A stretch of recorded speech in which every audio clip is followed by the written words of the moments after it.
That's an interesting question, and I think the honest answer is for much of my career it kind of didn't, because although the journey was happening, it wasn't a journey that I was aware of at the time.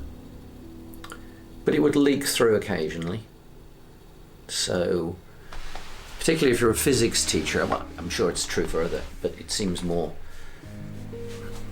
come up a little bit more as a physics teacher that, you know, a student will sometimes say, "Why did you do physics?" As if, why would anybody?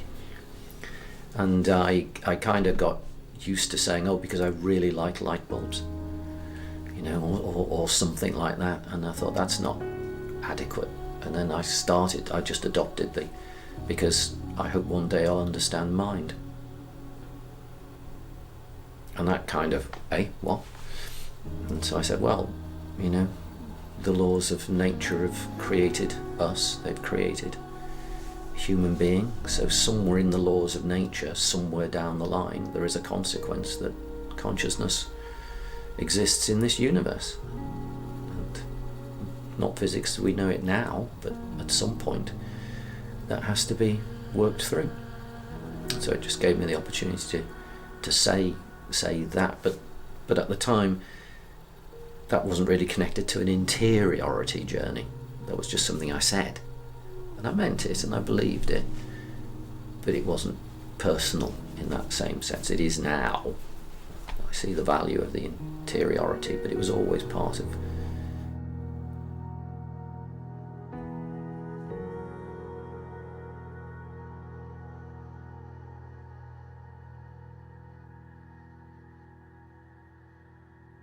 I have two friends who were in the year below me at school. They both went on to be professors at two different universities, professors of physics. It was just an extraordinary grouping of 3-4 people at the school at the same time.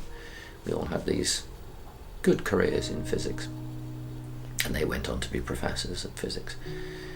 And you know, occasionally talk to one that I'm in more contact with and say, you know, okay, cards on the table, what do you think about measurement problem, quantum theory, the meaning of that? Never comes up.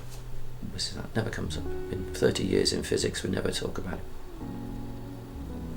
Why are you doing physics if you don't want to talk about that?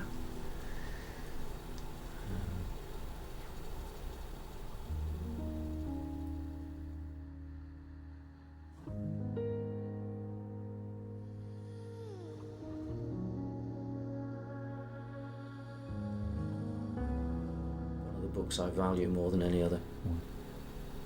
Yeah, very important book to me. I found it in a moment of high anxiety, and it helped. And it's a constant back reference now. I particularly value Eddington. His words are rich to me.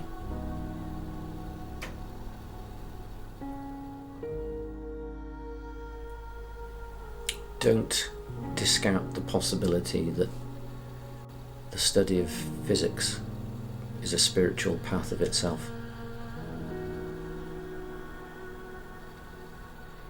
That we all, people who have been far, far more creative than myself in physics, but I experience their experiences by proxy. That moment when you see the universe's structure open up in front of you in a limited way, when Dirac makes his advance, or when Heisenberg makes his advance, or whoever, that moment of joy and clarity that Einstein spoke of so eloquently, and that those of us who follow in their wake and study their work and say, oh God, what must it have been like? Or, you know, in our own little bit of research, when you have that moment when it becomes clear, ask where that comes from.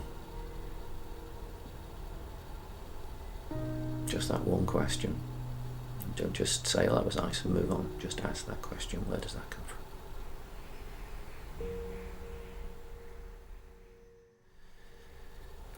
I guess I was in many ways more of a philosopher, having to be good at physics rather than a physicist.